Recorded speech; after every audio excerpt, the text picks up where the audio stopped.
The list of Super Bowl-less franchises has stayed at 12 for almost a decade now. What are you guys going to do to celebrate when the Bills win the Super Bowl? Burn the city down.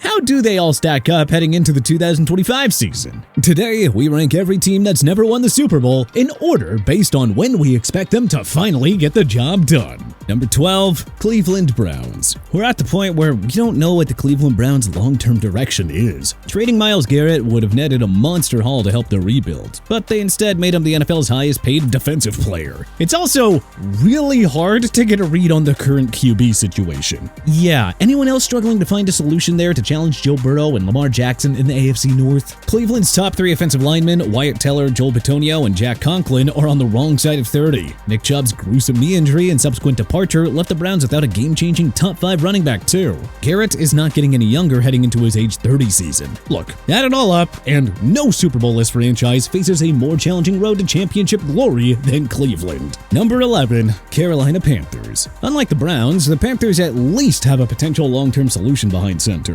Bryce Young lost his starting job to Andy Dalton last year, but was thrust back into the starting position after the latter suffered minor injuries in a car accident. Young played very well down the stretch and looked like the guy Carolina envisioned when he went first overall in 2023, so there is at least that. But I don't know, the jury is still out on Young. We gotta really see him put it together for another year. Young receivers Xavier Legette and Tedoroa McMillan have high upside, so imagine where this offense could go if all three players hit their ceilings. The main worry here is Carolina's helpless defense. They finished 32nd in scoring defense a year ago and don't have much to offer outside of star cornerback J.C. Horn and defensive tackle Derek Brown. But even Horn is a concern, as injuries have limited him to just 37 games over his first 4 seasons. Carolina is in we need to see it to believe it territory. One thing going for them is that they play in football's worst division, the NFC South. So if their young guns get going sooner than expected, Carolina could emerge as a contender much sooner than expected. Number 10, Tennessee Titans. After being stuck in the mushy middle for a while, the Titans sunk to the bottom of the standings and got themselves a promising quarterback, Cam Ward, with the top pick of 2025. Now, it's not fair to assume that Ward and the Titans will make an immediate jump similar to last year's Washington Commanders. I mean, Ward isn't surrounded by a proven all-star coaching staff and the same talent that Jaden Daniels has. But still, there is a solid young core intact. The Titans allowed the second fewest yards last season and have a loaded front seven led by Jeffrey Simmons, Arden Key, Tavondre Sweat, and rookie Oluwafemi Oladejo. If last year's marquee trade pickup, L'Jarius Sneed, can regain his star-like form, then the Titans' D will be in even better hands. Tennessee needs more offensive weaponry around Ward. Calvin Ridley and Tyler Lockett are both on the wrong side of 30, and 3-time 1K rusher Tony Pollard at age 28 is not young anymore. 2025 is going to be a year of growing pains, but the Titans can't rush the process. Take your time developing Ward. When the time comes, free agency in the trade market can be used to bolster his supporting cast. Number 9, Arizona Cardinals. Arizona fans won't be happy with this spot, but you're going to have to hear us out. Kyler Murray has been in the NFL for 6 whole seasons now. We have not seen one consistent season from start to finish. A 36-45-1 record and 1 playoff trip is mighty underwhelming for a former highly touted first overall pick. Murray's tendency to start a season off strong before cooling down in the second half is the real cause for concern here. If he can ever find a way to just be consistent, then Arizona will go from mushy middle to championship contention. But that is a big if. If Arizona finishes below 500 again in 2025, there's going to be some significant changes. Could that mean moving on from Murray and going back to square one? Who knows? But the uncertainty here makes us doubt that the Cardinals are even close to capturing their first ever Super Bowl. Number 8, Jacksonville Jaguars. The Jaguars appeared to be on the up in 2022 when they won the AFC South and reached the divisional round. But a late season collapse in 2023 and a disastrous 2024 season forced sweeping changes. Owner Shad Khan fired head coach Doug Peterson and GM Trent Baalke, replacing them with Liam Cohen and James Gladstone, respectively. Gladstone wasted no time leaving his mark in Duval County. At the draft, he moved up from 5-2 to take two-way phenom Travis Hunter. Gotta love that aggression. And now there's a clearer long-term path for Jacksonville to re-emerge as a Super Bowl player. We're still waiting to see Trevor Lawrence, once regarded as a generational QB prospect, actually put it all together. And truth be told, we're struggling to see how he'll fail with Hunter and rising superstar Brian Thomas Jr. as his top 2 receivers. And if Cohen can get a career year out of Baker Mayfield in Tampa Bay, why can't he get the ultra-talented Lawrence to finally break out? Number 7, Atlanta Falcons. The signing of Kirk Cousins last year was supposed to put Atlanta in Super Bowl contention, but Cousins' inconsistent play and second half unraveling forced the Falcons to play rookie Michael Penix Jr. for the final 3 games. The offense certainly showed more life with Penix, but we have not seen enough to justify putting Atlanta higher. Here's the thing.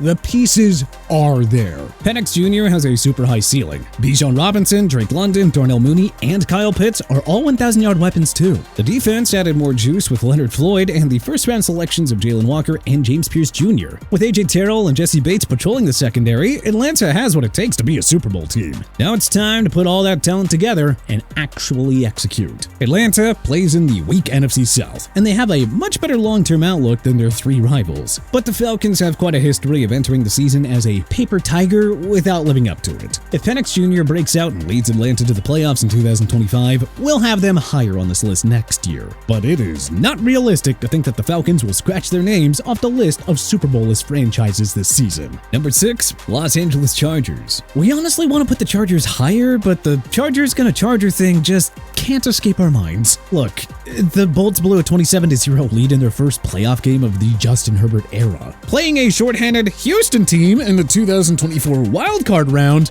LA lost 32-12. Yeah, P.U. Look, they have a star-studded group on both sides of the ball. Jim Harbaugh is arguably a top 5 coach in football. Other than the fact that they play in the brutal AFC West, the only other major obstacle is racing the Chargers gonna Charger jinx. And that is just gonna be something that we gotta see before we believe. Period. Number 5, Minnesota Vikings. We'd like to have the Vikings higher. I mean, they won 14 games last year with Sam Darnold. They added Jonathan Allen, Javon Hargrave, Will Fries, and Ryan Kelly to the Justin Jefferson-led squad. So, why the heck aren't they higher? Well, it comes down to 3 simple things. 1, J.J. McCarthy still hasn't played an NFL snap, so we don't know what many has in him. Number 2, the Vikings are snake-bitten like the Chargers, and they just always find ways to blow it every time that you think that this year is different. And number 3, they play in the NFC North with 3 other star-studded teams and championship hopefuls. Those 3 questions gotta be answered for us to consider moving Minnesota higher.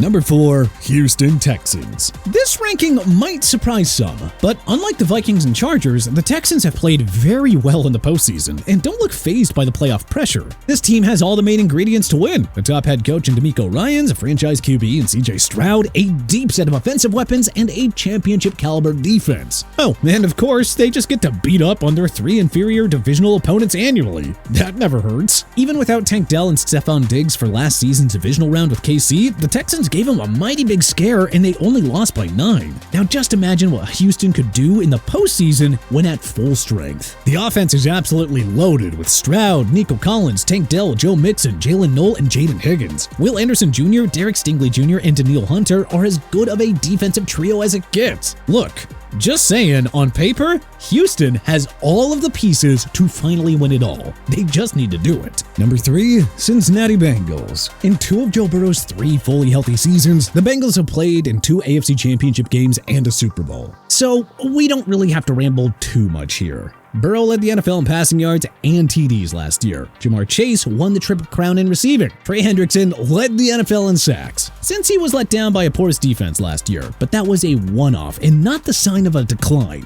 The unit just has far too much talent to be let down again. Plus, they just need a healthy Burrow, Chase, and T. Higgins to really contend for a title. Number 2, Buffalo Bills. We don't have a lot more tooting of the Bills' horn to do here. I think you all know what they're capable of. Reigning MVP Josh Allen proved last year that he doesn't need Stephon Diggs to succeed. The Bills always have a top 10 defense. The only thing that is stopping them from a Super Bowl is the Kansas City roadblock. After the 13-second game, wide right part 2, and this year's heartbreaking AFC title game loss, you gotta think that the Bills are due for one lucky playoff bounce against Kansas City. Number 1, Detroit Lions. On paper, nothing is stopping the Lions from being the next Super Bowl-less team to win it all. They get the nod here over Josh Allen's squad because Well, the Lions don't have a kryptonite in the NFC like the Bills do with the Chiefs. They have a top 5 offense loaded with star power. The defense was ravaged by injuries last year, but you won't find many deeper groups than Detroit's at full strength. The signing of DJ Reed bolsters an already strong secondary. A healthy Lions club is neck and neck with the Philadelphia Eagles, but otherwise ahead of every other NFC team by a healthy margin. But hey, which Super Bowl-less franchise do you think will be the first to finally win it all?